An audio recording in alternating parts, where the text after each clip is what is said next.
Muy buenas, queridos amigos y hermanos. Es un placer saludarles en este día y sobre todo desearles las mayores bendiciones de nuestro Dios. Hoy vamos a tratar acerca de un tema muy importante y muy actual, que es el tema del zarandeo. Y hay muchas preguntas que pueden aflorar a nuestra mente sobre este tema. De paso, hay muchos cristianos y también adventistas que desconocen bastante acerca de este evento que viene desarrollándose ya y que está en estos momentos quizás en su apogeo en la iglesia hoy y que ha de culminar precisamente con el cierre de la gracia. Así que hoy vamos a entrar en este tema y esperamos que sea de bendición para ti, que sea de bendición para todos. Quiero nuevamente hacer énfasis en que los estudios que estamos presentando acá, tú puedes compartirlo, tú puedes hacerlo llegar a tus amigos, a tus familiares, y de alguna forma ellos también van a recibir la bendición de estos mensajes que son muy importantes conocerlos, y especialmente en un tiempo en que estamos preparándonos para el regreso de Jesús. El hecho de que también seas un portavoz del mensaje de Dios para esta época te ha de ayudar también a ti a cumplir la misión que el Señor nos dio a cada uno de nosotros de predicar el Evangelio a todo el mundo por testimonio para que así podamos estar muy pronto con nuestro Señor Jesucristo.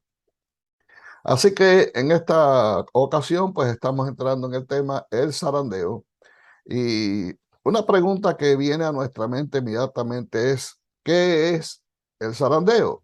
Y vamos a ir a un pasaje muy conocido, creo que es un pasaje mayormente clásico para poder explicar.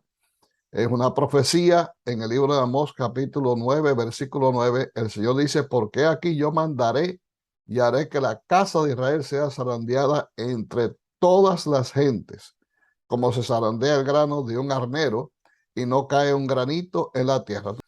Y este es el tipo de proceso que Dios, aquí a través del profeta Amós, dice ha de ocurrir dentro de la iglesia. Y fíjense que es un proceso mundial. Por eso dice, haré que la casa de Israel sea zarandeada entre todas las naciones. No se está refiriendo al pueblo de Israel que está ahí localizado en un área específica, sino que se está refiriendo a una profecía más bien escatológica, una profecía que tiene como visión el fin del tiempo, cuando Dios purificaría la iglesia de todo aquello que se ha convertido en una especie de estorbo dentro de la iglesia para su crecimiento, y de esa manera la iglesia será purificada para entonces estar en la formación que el Señor quiere, un pueblo que tenga todas las características que son idóneas para el reino de los cielos. En primeros escritos leemos esta declaración de la sierva de Dios, nos dice, el potente zarandeo ha comenzado y proseguirá de suerte que aventará a cuantos no estén dispuestos a declararse por la verdad con valentía y tenacidad, ni a sacrificarse por Dios y su causa. En tiempos de la sierva de Dios, ya ella estaba declarando de que había comenzado el zarandeo, pero sería una obra progresiva, o sea, iría en aumento y a medida que el tiempo avanzara, finalmente la iglesia quedaría purificada y todo lo que no ha de ser salvo quedará afuera. Son aquellas personas que no estén dispuestos, según dice ella, a declararse por la verdad con valentía y tenacidad, ni a sacrificarse por Dios y su causa. Entonces, ¿por qué el zarandeo? Bueno, en Tito capítulo 2, versículos 13 y 14, el apóstol Pablo dice, mientras aguardamos la bendita esperanza y la gloriosa manifestación de nuestro gran Dios y Salvador Jesucristo, quien se dio a sí mismo por nosotros para redimirnos de toda iniquidad. Y fíjense lo que dice ahí al final. Y purificar para sí un pueblo propio, celoso de buenas obras. Hay varias formas que Dios utiliza para purificarnos desde el punto de vista personal, pero hay también formas que Dios utiliza para purificar a su pueblo, hablando de una forma corporativa, de tal manera que solamente quede el metal precioso, que solamente queden aquellos que han de ser salvos. Por lo tanto, vamos a ver a través de este estudio cómo Dios purificará a su pueblo, cuáles son las causas que producen el zarandeo y otras preguntas más que son bien interesantes y que vamos a tratar de contestar a medida que avanzamos en el estudio. Elena White, en Evento de los Últimos Días, en la página 177, declara que el Señor viene pronto. Y en cada iglesia debe haber un proceso de purificación y de zarandeo, porque entre nosotros hay hombres impíos que no aman la verdad ni honran a Dios. Creo que el zarandeo es uno de los eventos que produce dolor.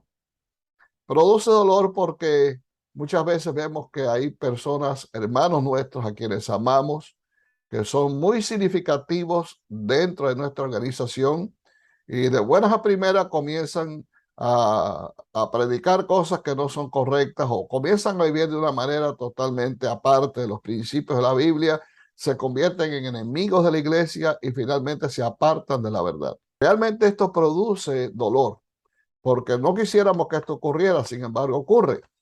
Y realmente, pues, todo esto obedece a lo que está diciendo aquí la sierva de Dios y a lo que decía el apóstol Pablo ahí en Tito. Dios está purificando su iglesia. Por lo tanto, aunque nos duela ese proceso, tenemos que entrever a través del mismo de que Dios está haciendo su obra, porque Dios quiere finalmente perfilar un pueblo en el cual sea retratado el carácter de Cristo, que haya podido representar dignamente a su Señor en este mundo y que tenga las virtudes y las cualidades que el Espíritu Santo quiere grabar en ese pueblo, en ti y en mí, que formamos parte del pueblo de Dios y que cumplamos con el propósito de Dios para esta etapa de la historia de este mundo. Vamos a ver ahora algunas causas que producen el zarandeo. Primeramente, leemos lo que dice aquí en la página 177 del libro de Eventos de los Últimos Días, donde ella dice: no está lejos del tiempo cuando cada alma será probada. Se nos presionará para aceptar la marca de la bestia. Aquellos que paso a paso hayan cedido a las demandas mundanales y se hayan conformado a las costumbres del mundo, no les resultará difícil ceder a las autoridades. Para poder enfrentar las pruebas que van a venir, tenemos que tener una coraza sólida que nos ayude a rechazar los dardos de fuego del maligno. En Efesios capítulo 6, Dios provee esa armadura, que es la que nos ayuda a mantenernos firmes en la verdad cuando estamos enfrentando diversas pruebas. Pero hay otras pruebas, como la que define aquí la sierva de Dios, que será prácticamente la prueba mayor. O sea, cuando se imponga la marca de la bestia, o sea, la adoración eh, al Dios falso, en este caso no es el verdadero Dios, indudablemente, porque es Satanás el que está escondido detrás de todo este sistema apóstata que está obligando a los moradores de la tierra a adorar a la bestia y a su imagen, que sí, como dice Apocalipsis 13, esa marca de la bestia, que no es otra cosa que el domingo como día de reposo, cuando este se imponga como obligatorio, entonces aquellos que no han hecho una base sólida en Cristo se irán fuera. Y esto será lo que traerá la salida mayor finalmente del pueblo de Dios, para que de esa manera puedan entrar otros que van a venir de otras iglesias, de otras denominaciones, que están ya decepcionados de haber sido engañados y van entonces a entrar y formar parte del pueblo de Dios, ocupando los lugares que abandonaron los que fueron echados fuera. En la página 178 también se nos dice que cuando se invalide la ley de Dios, la iglesia será zarandeada por pruebas terribles y una proporción más elevada de lo que ahora anticipamos prestará atención a espíritus seductores y a doctrinas de demonios. Queridos hermanos, no tenemos idea realmente de cuántos van a ser, pero me alarma esta expresión de la sierva de Dios que dice que es una proporción más elevada de lo que ahora anticipamos. O sea, lo que estamos viendo en estos momentos de hermanos que se retiran, que se marchan de la iglesia, que apostatan por razones diversas y demás, no es comparable a lo que ha de ocurrir cuando llegue el momento de la apertura, cuando llegue el momento en que se imponga la marca de la bestia como obligatoria, el domingo como día de reposo obligatorio. Por eso es que es bien peligroso estar fijando la vista en hombres.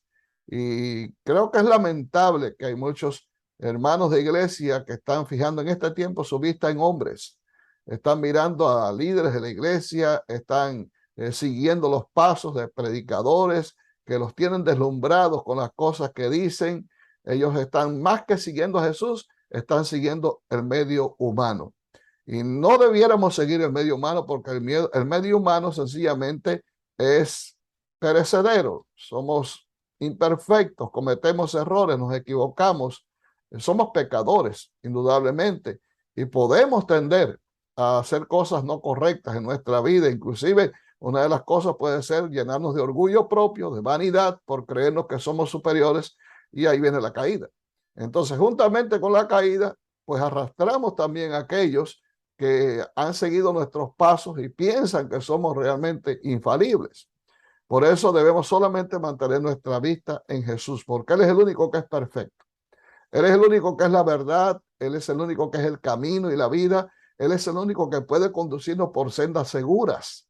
Por eso, hermano querido, amigo, te digo, nunca pongas tu vista en el hombre, pon tu vista en Jesús. El hombre no es la solución para nuestros problemas. Todas nuestras soluciones y todas nuestras cuitas y necesidades podemos poner en las manos de Cristo, porque Él es el que da solución a todos nuestros problemas. Y finalmente, Él es el que nos guía por el camino recto. Es el que nos guía por la senda de justicia y nos lleva finalmente a manaderos de agua y a pastos para alimentar nuestra hambre de la verdad. El hombre no tiene estas cosas, solamente Jesús. Continuamos con la página 181. Una de las cosas que ha de provocar el zarandeo es la introducción de falsas teorías dentro de la iglesia. Elena White dice que cuando viene el zarandeo por la introducción de falsas teorías, estos lectores superficiales que no están anclados en ningún lugar son como la arena movediza. Se deslizan hacia cualquier posición para acomodar el contenido de sus sentimientos de amargura. Así que todas estas cosas son motivos por los cuales muchos han de salir de la iglesia. Otro de los motivos es el rechazo de los testimonios. Cuando se habla de los testimonios, se refiere indudablemente a los escritos de Elena White. Ella dice que una cosa es cierta: los adventistas del séptimo día que adoptan su posición bajo la bandera de Satanás, primeramente abandonarán su fe en las advertencias y reproches contenidos en los testimonios del Espíritu de Dios. Un paso lleva a otro. Hay algunos hoy que están levantándose en contra de los escritos de Elena White. Nosotros los adventistas consideramos, y es bueno volver a aclarar este punto, que Elena White simplemente fue una profeta utilizada por Dios para un momento específico, cuando la iglesia necesitaba esclarecer verdades y un impulso para seguir adelante. Sus escritos siguen siendo vigentes y siguen siendo de consuelo, de ayuda, de consejo, de orientación inclusive para los miembros de la iglesia adventista. Hay muchos que no son de la iglesia adventista que están beneficiándose también con los escritos de Elena White. Proveen un material increíble para nuestro enriquecimiento espiritual, pero en ningún modo ni en ningún sentido sustituyen a la palabra de Dios. La palabra de Dios tiene un sitial de honor, es lo único que es infalible, es lo único perfecto, a lo cual hacemos bien en estar atentos como una antorcha que alumbra el lugar oscuro. Los testimonios se convirtieron simplemente en una luz pequeña, una luz menor, para guiarnos a la luz mayor. Pero una vez que ya la luz mayor ha hecho efecto en nuestra vida, eso es lo más importante para nosotros. Podemos usar Elena White, pero nunca sustituir con ella la palabra de Dios. Los predicadores no debieran usar nunca Elena White simplemente para predicar acerca de ella. No, la Biblia es la palabra de Dios. Lo que debemos usar para alimentar a nuestras iglesias, a los hermanos de la iglesia, a las visitas que acudan constantemente, es un así dice Jehová. Un escrito está. Es la palabra de Dios. Tu palabra es la verdad. Es lo que dice en la Biblia. Y esa expresión debe ser válida para todos nosotros. Así que no es ningún tipo de conducta propia ni adecuada sustituir la palabra de Dios con los escritos de Elena White. No, podemos enriquecernos lo que ella dice, podemos extraer comentarios de lo que ella dice y demás, pero a la hora de pararnos en el púlpito, y estoy hablando a aquellos que enseñan, aquellos que predican, a la hora de pararnos en el púlpito para predicar, abramos la palabra de Dios y alimentemos a las personas que vienen a nuestras iglesias, a los hermanos que vienen a nuestra iglesia, con el pan de vida, con el maná celestial, que es la palabra de Dios. Y esa es la conducta apropiada que debemos seguir con relación a los escritos de Elena White. Ahora, por otro lado, levantarse en contra de ellos, decir que la sierva de Dios es una plagiaria, que la sierva de Dios es una profeta apóstata, ya eso es otra cosa. Y cuando se entra en ese terreno, pues entonces ya uno está desmintiendo la inspiración que tuvo ella, que fue la misma inspiración que tuvieron los profetas y escritores, tanto del Antiguo como del Nuevo Testamento. El mismo espíritu que inspiró a los profetas de antaño es el mismo Espíritu Santo que inspiró también a Elena White. Ella recibió la inspiración de Dios. Por lo tanto, hay que tener mucho cuidado porque esto es incurrir en un grande pecado, porque cuando demeritamos la inspiración que tuvo Elena White, estamos también cometiendo el pecado contra el Espíritu Santo, porque estamos diciendo que no fue el Espíritu Santo el que la inspiró, sino que fue quizás el espíritu de Satanás, como hicieron con Jesús. Así que hay que tener mucho cuidado con esto, cómo manejamos, cómo conceptuamos o hablamos acerca de los escritos del espíritu de profecía o los escritos de Elena White. Así que este es uno de los problemas. Elena White dice también que más de una estrella que hemos admirado por su brillo se apagará entonces en las tinieblas, y eso está ocurriendo hace mucho tiempo. Por eso decía hace un instante que no podemos fijar nuestra vista en los hombres. Nuestra vista debe estar fija en Cristo, porque cuando esos hombres caen, indudablemente arrastran a multitudes porque ellos pusieron su confianza y su esperanza en hombres. El gran asunto que pronto afrontaremos, o sea, la imposición de las leyes dominicales, eliminará a todos aquellos a quienes Dios no ha señalado. Y él tendrá un ministerio puro, verdadero, santificado, preparado para la lluvia tardía. Primera de Timoteo capítulo 4, versículo 1, leemos: pero el Espíritu dice claramente que en el último tiempo, los últimos tiempos, algunos apostatarán de la fe, prestando atención a espíritus engañadores y a doctrinas de demonios. Esta definición, esta forma de denominar la obra que hacen estos falsos hermanos, es un poco fuerte, pero es real. Jesús dijo: quien no es conmigo, contra mí es, y el que conmigo no recoge, desparrama. Si no somos hijos de Dios, somos hijos del diablo. No hay términos medios acá. Hay solamente dos grupos: los que siguen la verdad, los que siguen la mentira. La verdad se fundamenta en Cristo, la mentira en Satanás.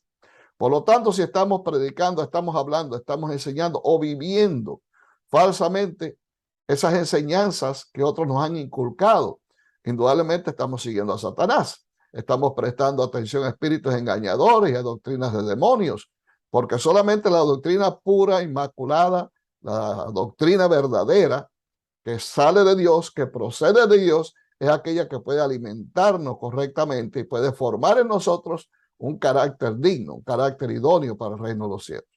Por eso es importante que podamos poner nuestra atención claramente en lo que la Biblia enseña al respecto, en lo que el Espíritu de Profecía nos dice, porque es la única forma de esclarecer nuestras mentes y no ser desviados por las tretas satánicas para este tiempo. En una visión que Elena White tuvo sobre el zarandeo, ella dice que ella preguntó cuál era el significado del zarandeo que ella había visto. Y si se me mostró que lo motivaría el directo testimonio que exige el consejo del testigo fiel a la iglesia de la Odisea. Tendrá este consejo efecto en el corazón de quien lo reciba y le inducirá a ensalzar la norma y expresar claramente la verdad. Algunos, dice ella, no soportarán este testimonio directo, sino que se levantarán contra él. Esto es lo que causará un zarandeo en el pueblo de Dios. Esto está ahí en Eventos los Últimos Días, en la página 179. Para poder entender a qué se refiere ella, tenemos primeramente que ir a la Biblia para conocer cuál es el testimonio del testigo fiel a la iglesia de la Odisea. Yo sé que muchos de ustedes lo conocen, pero vamos a tratar de desmenuzarlo un poco en estos momentos. Así que nos vamos a Apocalipsis, capítulo 3 y versículos 14 a 19.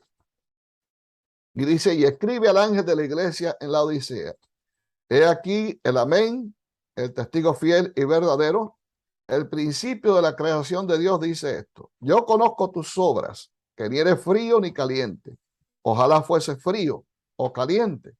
Pero por cuanto eres tibio y no frío ni caliente, te vomitaré de mi boca. Este vomitar de la boca de Jesús está haciendo referencia al zarandeo. O sea, porque no seguimos el consejo del Señor, podemos ser expelidos de la boca de Jesús, que significa ser separados de su pueblo.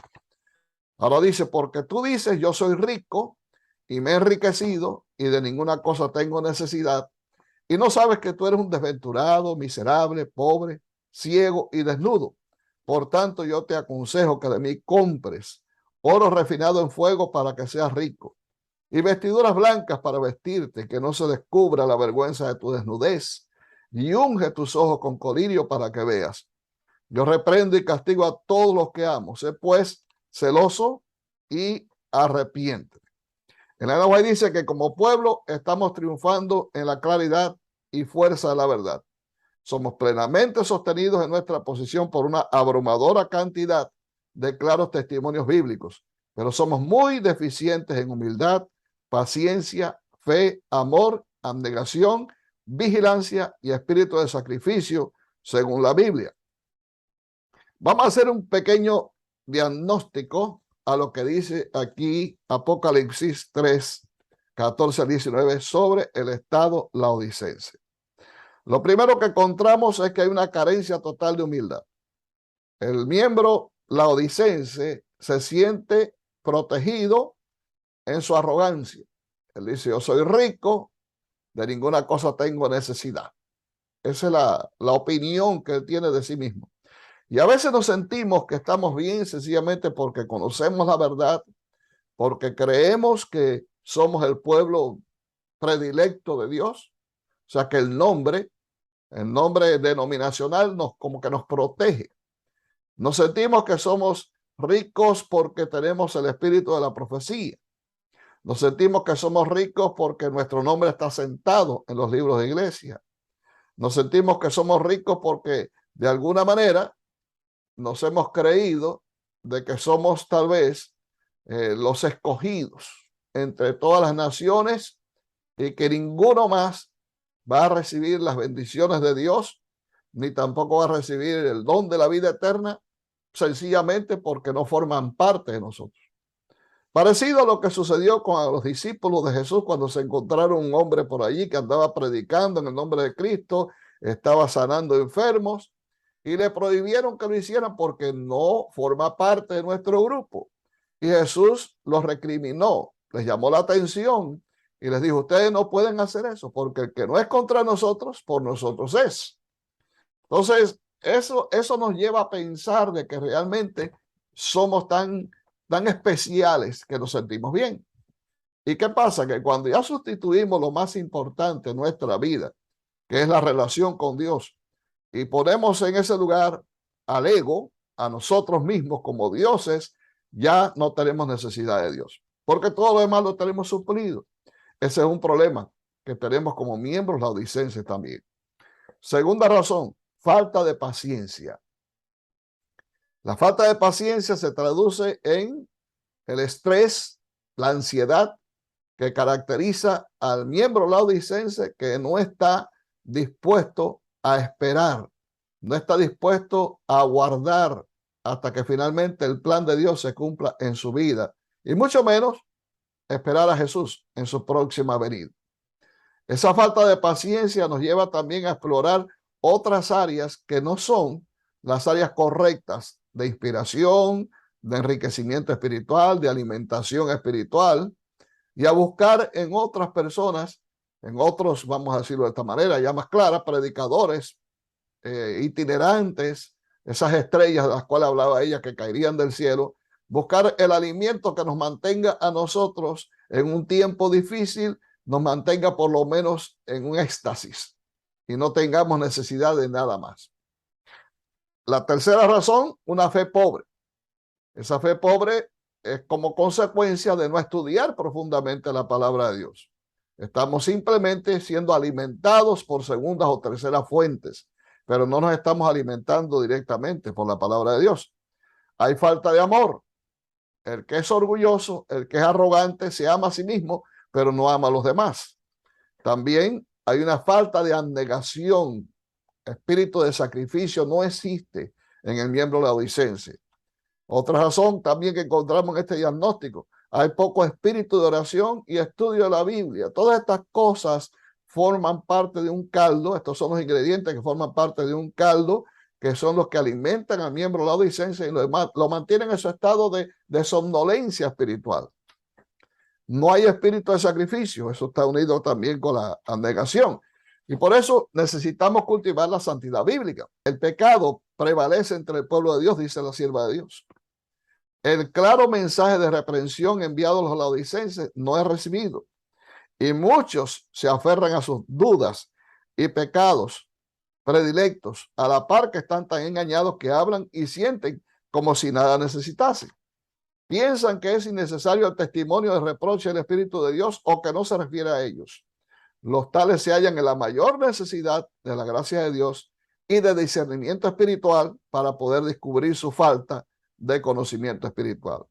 Eso está en Joya de los Testimonios, tomo 1, página 328. Así que por esa razón el Señor nos invita a nosotros. ¿Cuál es la invitación? Por tanto, yo te aconsejo que de mí compres oro refinado en fuego para que seas rico y vestiduras blancas para vestirte y que no se descubra la vergüenza de tu desnudez. Y unge tus ojos con colillo para que veas. Aquí encontramos en estos pasajes, encontramos los dos caminos que muchos siguen.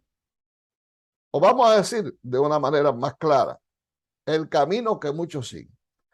Encontramos un contraste entre ambas reacciones, entre ambas actitudes. Primeramente vemos al miembro laodicense creído, que se justifica a sí mismo, que cree que lo tiene todo, cree que no le hace falta absolutamente nada, se siente contento con su condición tibia y él piensa que realmente no necesita nada de Dios, porque cree que ya Dios lo acepta tal como es y vive de esa manera. Él cree que por las cosas que hace, todo está bien y no hay problema. Bueno, este es el tipo de filosofía que muchos tienen de ser salvos por las obras. Y el ser salvo por las obras hace que la persona, el creyente, se concentre en sí mismo. Porque mientras más cosas hace y más grandes cosas hace, pues más aceptación tiene de parte de Dios. Sin embargo, es como el famoso fariseo de la parábola de Jesús, que aunque creía que lo tenía todo porque daba diezmos, porque ayunaba 2 veces a la semana, porque hacía tantas cosas y no era tan pecador como el publicano, ya él merecía la gracia de Dios y sin embargo estaba totalmente equivocado. Un laodicense es prácticamente un fariseo como este. Es una persona que piensa que no necesita nada de Dios. Pero ahora, por otra parte, tenemos entonces a Jesús. Y Jesús nos hace una invitación a ir a Él, dejando nuestra arrogancia, nuestra vanidad, nuestro orgullo, nuestro estado cómodo, para que entonces compremos de Él lo que realmente necesitamos para nuestra salvación. Ya no depende de nosotros, ahora depende de Jesús. Ya no nos invita a mirarnos a nosotros como que somos los que debemos realmente hacer lo que sea necesario para alcanzar la salvación. Ahora nos invita a mirarlo a Él como el único que puede otorgarnos ese precioso don. Y ahora el Señor nos dice, vengan a mí y compren oro refinado en fuego. ¿Cuál es el primer problema que tiene el miembro laodicense? Bueno, el miembro laodicense tiene una carencia total de amor y de fe, como vimos ahí en el diagnóstico. No hay amor por la verdad, no hay amor por el Señor, no hay amor por Dios, no hay amor por el prójimo, y la fe del miembro laodicense está concentrada en sí, pero no en Dios. Ahora el Señor le ofrece el oro refinado en fuego, que es sencillamente el amor y la fe combinados, para que sea rico. Y Dios lo que quiere es que seamos ricos en fe. Y ahora también le ofrece vestiduras blancas. Hasta ese momento, el miembro laodicense ha estado vestido con su propia justicia. Eso me hace recordar la parábola de Jesús también, de aquel hombre que fue invitado junto con otros más a la fiesta que tenía el rey. Y llegó allí con su propia vestidura. Y cada uno fue con una vestidura que le dieron para que estuviera allí en ese lugar. Pero él no quiso usar la vestidura que ofrecía el rey. Él sencillamente se puso por su propio vestido porque creía tal vez que era mejor y más lindo, tal vez más caro, más costoso que el de los demás. Sin embargo, fue echado fuera porque no estuvo dispuesto a ponerse la vestidura requerida, la vestidura que era la oficial para permanecer en aquel lugar. Y esa parábola nos ilustra lo que está diciendo aquí Jesús. El Señor nos ofrece no nuestra justicia, tenemos que pensar y saber, darnos cuenta que nuestra justicia es un trapo de inmundicia, que nada de lo que podemos hacer puede impresionar a Dios para darnos la salvación, porque todo lo que hacemos está manchado de pecado. Es solamente la gracia de Cristo, es solamente la justicia de Jesús obtenida mediante su sacrificio en la cruz del Calvario, lo que nos puede enriquecer a nosotros y puede hacernos aparecer delante de Dios como santos inmaculados. Algo que realmente no somos, pero es el carácter de Cristo el que nos cubre y nos hace llegar ante la presencia del Padre sin correr el riesgo de perecer fulminados por Dios. Para que no se nos vea, dice el Señor ahí, no se descubra la vergüenza de tu desnudez, porque sin la justicia de Cristo, por mucho que nos estemos vistiendo, como sucedió con Adán y Eva, estamos realmente desnudos. No importa que nos pongamos encima. Y ahora la última parte, el último ingrediente de este triple remedio: unge tus ojos con colirios para que veas. El miembro de la audiencia ha estado ciego de su condición, ha estado ciego de la realidad. Él se ve a sí mismo en el espejo, pero no ve a Jesús. Pero el Señor ahora hace una transformación, hace un milagro. Ahora le da el colirio del Espíritu Santo para que cuando mire en el espejo vea que está manchado de pecado y entonces decida acudir a Cristo para ser limpiado de sus pecados y poder permanecer delante de Dios santo, puro, libre de pecados, no porque él hizo nada, sino porque Jesús, mediante su sangre, fue el que lo limpió de todo pecado, lo purificó de toda maldad y finalmente ha logrado el gran milagro de crear un ser humano que tenga el carácter de Dios y que pueda ser idóneo para la patria celestial. Y este es el tipo de diagnóstico y el tipo de remedio que debemos tener nosotros para poder estar con Jesús. Ahora, ¿qué dice Elena White? Que el zarandeo ha de ser motivado por el rechazo al testimonio del testigo fiel, a la invitación del testigo fiel para que vayamos a Jesús y compremos de él lo que nosotros necesitamos para nuestra salvación. Aquel que se mantiene en su posición de arrogancia, aquel que se mantiene en su posición de comodidad espiritual tibia, carente del espíritu, no tardará, si se mantiene así, en ser desechado por Dios. El Señor dice: si no vienes a mí y si no compras de mí esto, yo te voy a vomitar de mi boca. Es la expresión que el Señor usa. ¿Cuánto tenemos que pagar por esto? Ya lo dije hace un momento, pero bueno, ahí está Isaías 55, versículo 1. Todos los sedientos, venid a las aguas. Es la invitación de Dios. Y los que no tenéis dinero, venid, comprad y comed. Venid, comprad vino y leche sin dinero y sin costo alguno. Es una invitación interesante porque el Señor nos invita a comprar y todos estamos acostumbrados a comprar pagando. Pero en este caso no tenemos que pagar. No quiere decir en ningún sentido que el producto que vamos a recibir, vino y leche, que son una ilustración de la vida eterna, son, vamos a decirlo así, inapreciables. No, no, tienen un precio bien alto. Lo que sucede es que nosotros no tenemos que pagar, porque el que pagó el precio de nuestra salvación fue Cristo, al morir por ti y por mí en la cruz del Calvario. Es lo que nos los otorga. Una vez que vengamos a Él, sencillamente nos los da de gratis. El hecho de utilizar esta palabra comprar significa que va a haber una transacción. Y en esa transacción tú tienes que dar algo, porque siempre que compramos damos algo, pero Dios no te pide a ti dinero. No. ¿Qué es lo que te pide el Señor? La Biblia es clara. Dame, hijo mío, tu corazón y miren tus ojos por mi camino. Lo que tú le vas a entregar al Señor es tu corazón, es tu vida, para que el Señor limpie tu corazón de todo pecado, para que eche fuera toda la escoria que está estorbando, que el Espíritu Santo pueda entrar en tu vida y pueda entronizar en el corazón ese lugar del alojamiento de la intelectualidad, de la inteligencia, que es el cerebro, pueda allí instalar en su trono a Jesús, que es tu Salvador. Y eso es gratis. Así que dale gracias a Dios por el gran sacrificio que hizo Jesús para que tú puedas obtener todas las bendiciones que la salvación te ofrece. Elena White comenta en Joya de los Testimonios, tomo 1, página 42. Es un llamado que hace ella mayormente, ¿no? Haced algún esfuerzo. Estos tesoros preciosos no descenderán sobre nosotros sin esfuerzo alguno de nuestra parte. Debemos comprar, ser celosos y arrepentirnos de nuestro estado de tibieza. Debemos despertarnos para ver nuestros males, buscar nuestros pecados y arrepentirnos celosamente de ellos. Por lo tanto, si vamos al Señor y reconocemos nuestra pecaminosidad y pedimos perdón y le entregamos nuestra vida a Cristo, Él hará un milagro extraordinario en cada uno de nosotros.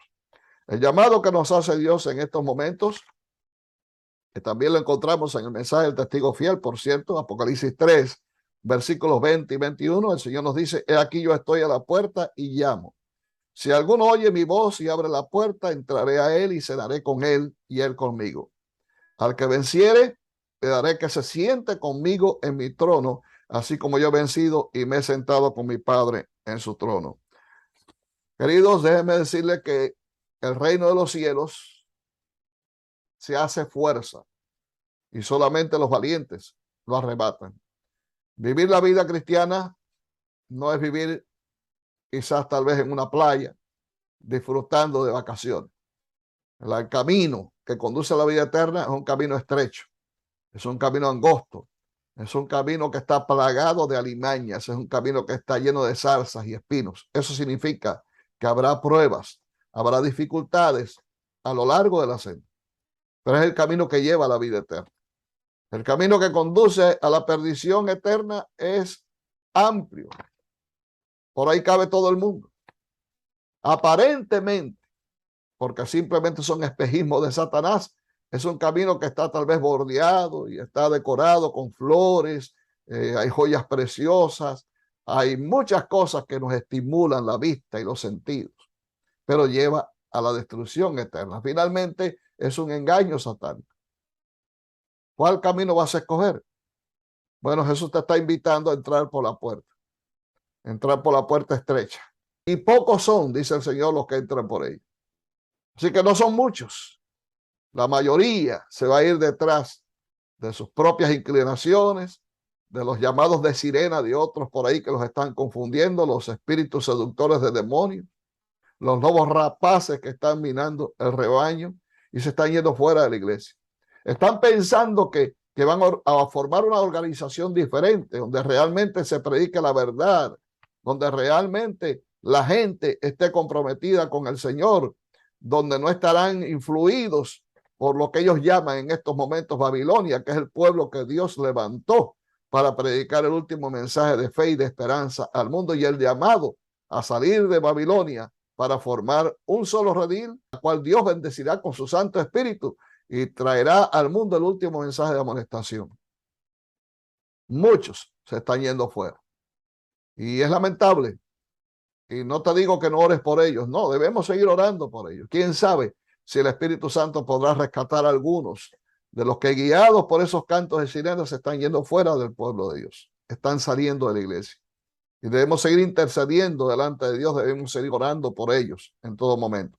Pero mantente tú firme, mantente tú mirando al Señor, que encuentres valor en la cobardía de los demás, que puedas encontrar calor de la frialdad de los demás y puedas ser fiel, puedas ser leal a pesar de la traición de muchos en estos momentos al pueblo de Dios y al Señor.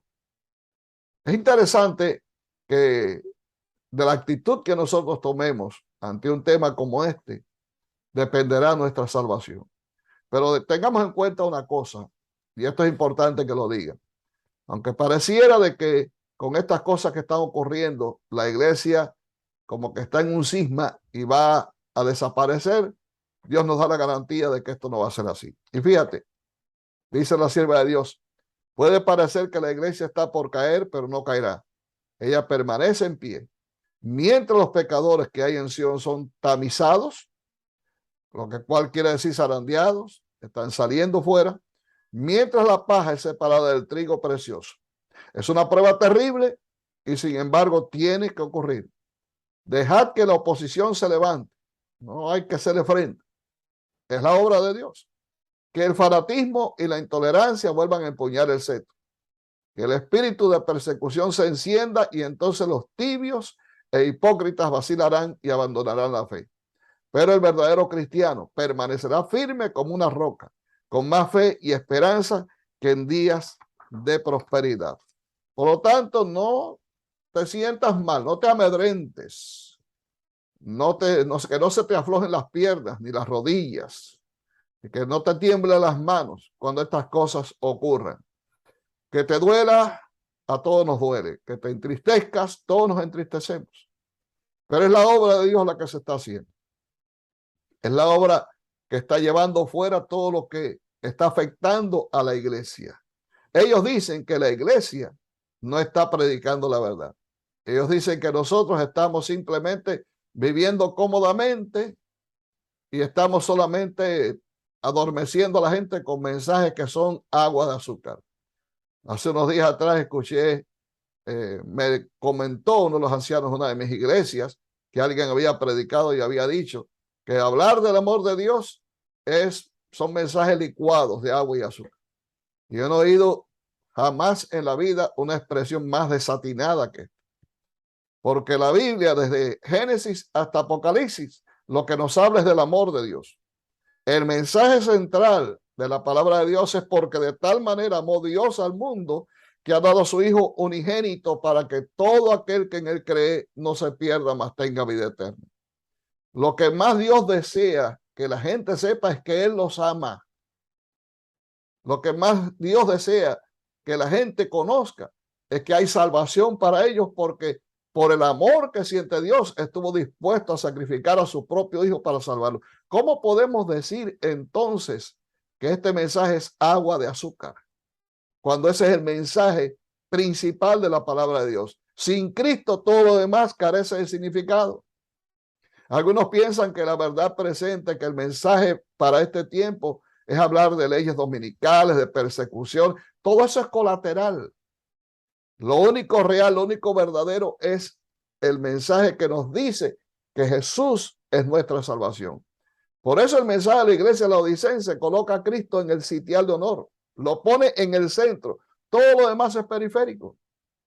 Y el Señor nos invita no a ir a otras fuentes, no ir a otras doctrinas, no, el Señor nos invita a venir a Él, que es la doctrina principal, a comprar de Él. Por lo tanto, yo hago un llamado a todos aquellos que predican en estos momentos o que enseñan la palabra de Dios a reconsiderar su actitud, porque es un grave pecado quitar del centro la única verdad que nos salva, que es que Cristo es nuestro Salvador y Redentor y que Él murió en nuestro lugar para que tengamos vida eterna y que muy pronto vendrá para buscarnos y cumplir con nosotros la promesa de llevarnos al lugar que Él ha preparado para nosotros. Que Dios pueda ayudarnos, porque realmente estamos viviendo en tiempos difíciles y son tiempos en que vamos a ver cosas alarmantes, cosas que nos van a hacer sentir mal, pero es la obra de Dios la que se está haciendo y tenemos que aceptar la obra, y no solamente la obra, sino el método de Dios. Hagamos nuestro trabajo. Siempre es bueno tratar de hacer volver del mal camino y de la desviación a aquellos que están confundidos. Quizás son personas hasta de nuestra propia familia o de nuestro círculo de amigos más cercano. Oremos a Dios por ellos, intercedamos delante de Dios por ellos. Moisés intercedió delante del pueblo, delante de Dios por el pueblo rebelde que había apostatado y siguió insistiendo con Dios para que los perdonara y los salvara. Jesús mismo, cuando los verdugos le estaban crucificando, intercedió delante de su Padre pidiendo: perdónalo, Señor, porque no saben lo que hacen. Sigamos intercediendo por ellos. Tal vez el Espíritu pueda salvar a algunos y traerlos de vuelta como hijos pródigos al redil del Señor. Dios te guarde, que Dios te cuide, que Dios te ayude a mantenerte fiel. Busca la verdad, sigue al Señor, mantén tu vista fija en Cristo, sé fiel a esa verdad que has conocido y no te apartes de a izquierda ni a derecha. Sigue adelante hasta que Jesús finalmente venga a buscar por ti, por tu familia y por cada uno de nosotros. Bien, nos veremos en el próximo estudio. Que Dios te cuide en este día, es mi deseo y oración.